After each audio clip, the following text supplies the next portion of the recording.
Hiya Fife, I'm here with the next couple of chapters of Fing. Chapter 13 is called Underpants and Socks. Mr. Meek's journey to the deepest, darkest, jungliest jungle was long. And when I say long, I mean long. It involved a plane, a train, a ship, roller skates, a toboggan, a donkey, a canoe, a camel, a bicycle, a hang glider, another donkey, a hot air balloon, and a rather peeved looking emu. Where is the peeved looking emu? After a month, and he really should have packed more underpants and socks, as they were now only being changed weekly, Father looked a state. His glasses had cracked, he'd grown a long straggly beard, his clothes were torn into rags, and horror upon horror, he'd lost one of his sandals.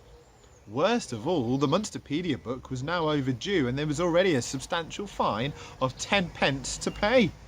However, none of that really mattered, as Mr. Meek had finally reached his destination, the deepest, darkest, jungliest jungle, home of the Fing. In case you're wondering where the deepest, darkest, jungliest jungle is, and might be suspecting I've simply made it up, please peruse the map over the page. So we have the start of the jungle. The jungle, jungly jungle, very jungly jungle, extremely jungly jungle, very extremely jungly jungle. Then we've got the deepest, darkest, jungliest jungle in the middle. Then on the way out we've got more jungle, not so jungly, less jungly jungle, yet more jungle, hardly jungle at all, definitely not jungle, and then end of jungle.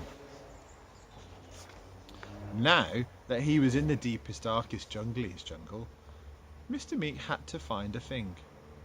The problem was, he couldn't spot one anywhere. Chapter 14, Up a Tree. So, Mr. Meek climbed up the tallest tree he could find, holding on tight to the Munsterpedia, which was trying to squirm out of his hand. He spotted a number of creatures from the pages of the book. There was the wong-winged bird. It is a one-winged or uni-winged bird, which is unsurprisingly flightless. It leaps confidently off branches, off trees, before plummeting to the ground. Splat, splat, splat. A honkopotamus.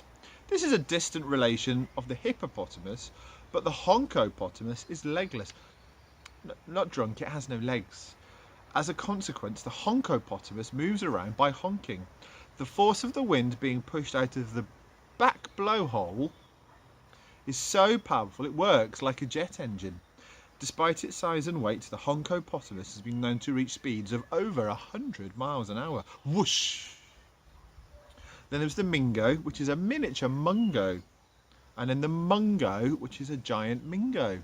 The pludge. This is a venomous giant worm, half red, half white. A pludge is too large for the holes into which it burrows and ends up getting stuck. Hence one half gets sunburned and turn red, while the other stays underground and remains white and sizzles. There's the flattened humming bung bung. This hairless rodent hums tunelessly all day and night. Pom pom pom pom pom pom. The humming is so wretched it makes the ears of any listeners bleed. As a result, the bung bung often finds itself being sat on by bigger creatures desperate to make it stop.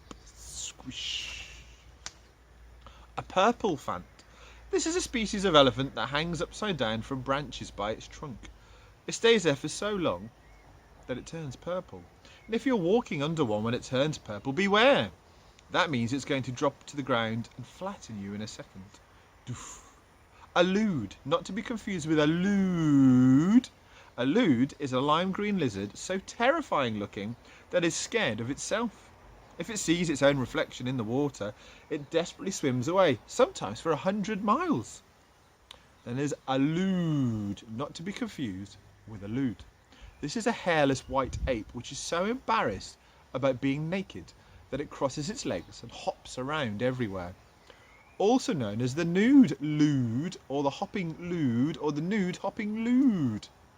One was once spotted shoplifting dresses from a women's wear boutique, causing the old dear behind the counter to faint. However, Despite Mr. Meek being able to see for miles around from the top of a tree, there was absolutely no sign of a Fing anywhere. The wind blew across the deepest, darkest, jungliest jungle, and his thoughts turned to his darling daughter. As a father, he couldn't let Myrtle down. He had to find a Fing, whatever it took. If not, there would be tears, most likely his, not hers. And he thought about home. And while the sun was setting across the jungle, Mr. Meek pictured Mrs. Meek putting Myrtle to bed. Right about now, his wife would be reading their daughter a bedtime story before being clonked on the head with a book and fleeing from the girl's bedroom, screaming, "Ah!"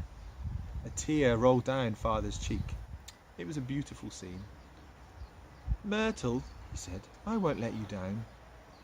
Now lost in his thought, he lost his footing. It was hard gripping onto a tree with just one sandal.